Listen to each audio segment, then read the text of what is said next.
Well, let me tell you that more sexual misinformation will be coming to a school near you under the banner of bullying prevention disguised as inclusive curriculum.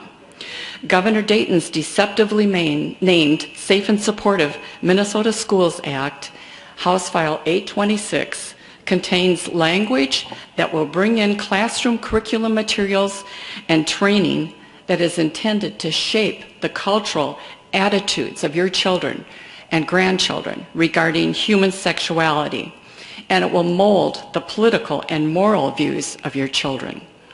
The national campaign against bullying is nothing more than a deceptive ploy that will use the power of the state to obtain more control over our lives through daily school operations. Many people are homeschooling their children or they're putting them into private school, but we cannot give up on our public schools. We have to be concerned about what is going on because the children in the public schools will learn these materials, and what they are taught is going to change our culture. It will affect the children in your neighborhood and the kids that your children play with. Tonight, I want you to be informed and learn why you need to be involved as to what is going on, because this may be coming to your schools very soon if this bill passes. Well, let's just back up a bit and find out how we got to this point in our society where children are being sexualized, homosexuality normalized, and the list of genders has grown from 2 to LGBTQIA, and that is lesbian, gay, bisexual, transgender, queer, questioning, intersex, asexual, and counting.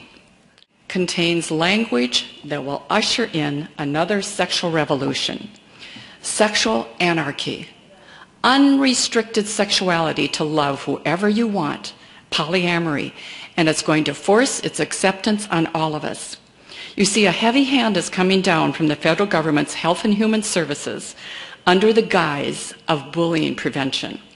It is a hand that's going to seek to capture everyone in its grasp, just like the Queen in Alice in Wonderland. All ways are my ways.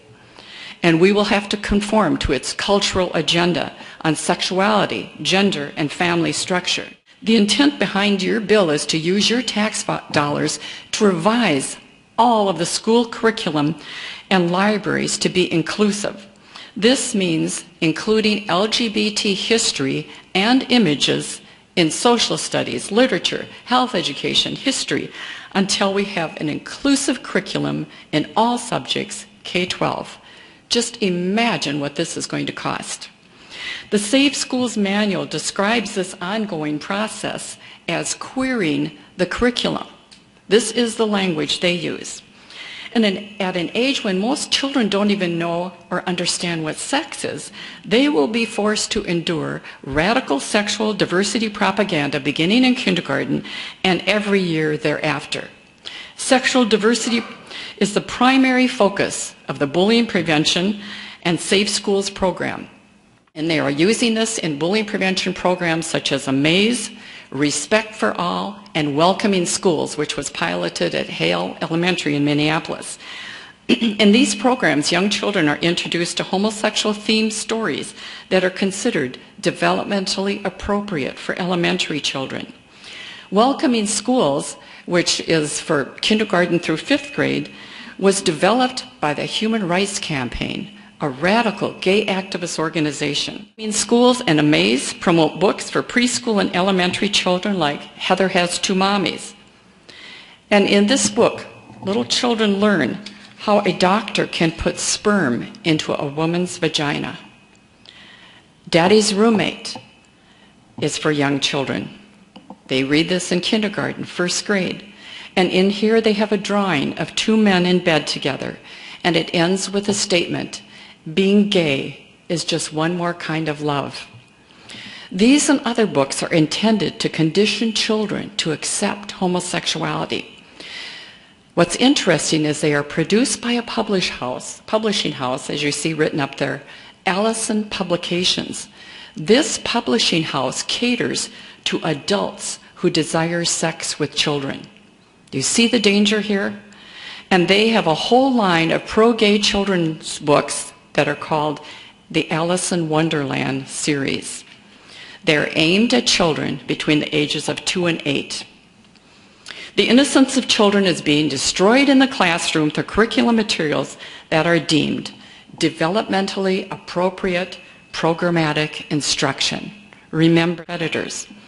It won't be long before we see the acronym LGBTQIA adding the letter P for pedophile, because they have now declared themselves a sexual orientation, that they are born that way. And don't they have a right to their sexual desires?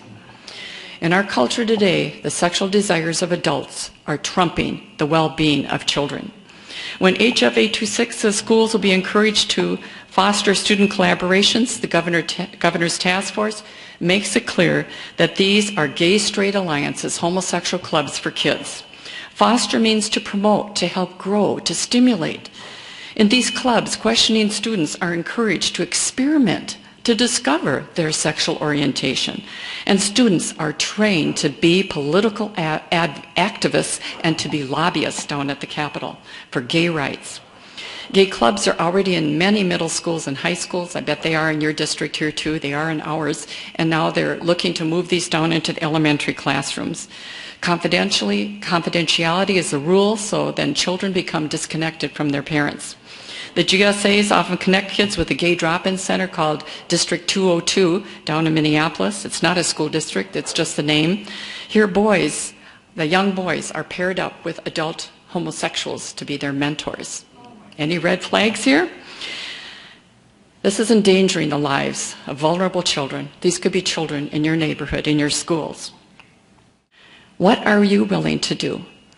If we don't stand against this and defend our children in the public schools, who will? Our children are counting on us.